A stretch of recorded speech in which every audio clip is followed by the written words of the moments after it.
जय श्री कृष्ण दोस्तों। आज हम श्रवण करेंगे अजा एकादशी व्रत कथा।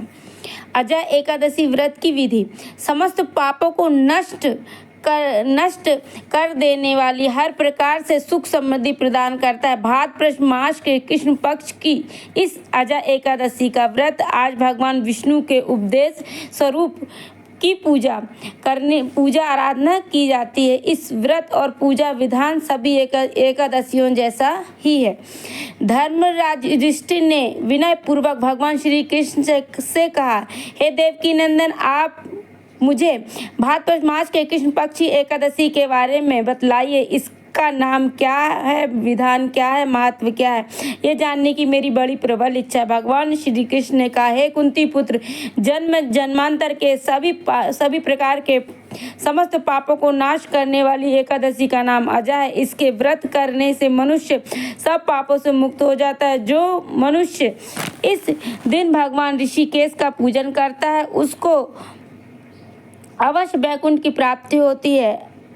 अब मैं इसकी कथा कहता हूँ, ध्यान पूर्वक सुनिए। सतयुग में सूर्यवंश में सत्यवादी राजा हरिश्चंद्र नाम का एक महान प्रतापी चक्रवर्ती सम्राट थे। एक बार उन्होंने अपना संपूर्ण राजसी विश्वामित्र को दान कर दिया और दक्षिणा चुकाने के लिए अपनी पत्नी, पुत्र तथा स्वयं को दास के रूप में बेच दिया।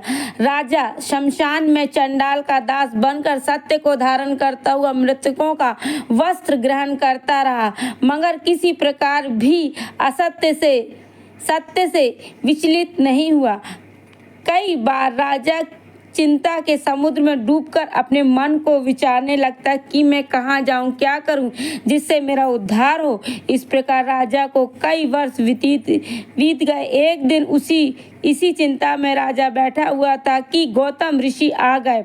राजा ने उनको प्रणाम किया और अपनी दुख भरी गाथा सुनाई। राजा की बात सुनकर गौतम ऋषि ने कहा, हे राजन, आज से 7 रोज बाद भाद्रपद मास के कृष्ण पक्ष की अजा नाम की एकादशी आएगी। तुम विधि पूर्वक उसका व्रत करो। इस व्रत के पुण्य के प्रभाव से तुम्हारे समस्त पाप नष्ट हो जाएंगे। राजा ने गौतम ऋषि के कहे अनुसार एकादशी आने पर विधि पूर्वक व्रत एवं जागरण किया। उस व्रत के प्रभाव से राजा के समस्त पाप नष्ट हो गए। आकाश में बाजे बजने लगे और पुष्पों की वर्षा होने लगी। ब्रह्मा, विष्णु, शिव तथा इंद्रादि देवता भी उनके सामने आकर उपस्थित हो गए। उसने अपने मृतक पुत्र को जीवित और अपनी स्त्री को वस्त्र और आभूषणों से युक्त देखा। इस प्रकार व्रत के प्रभाव से राजा हरिश्चंद्र को पुनः राज्य मिला और अंत में सपरिवार स्वर्ग हो गए। बोलो श्री हरि नारायण विष्णु भगवान की जय, माता लक्ष्मी की जय, राधा रमन लाल की जय, बाल गोपाल कृष्ण की जय, शालिग्राम तुलसी मैया की जय।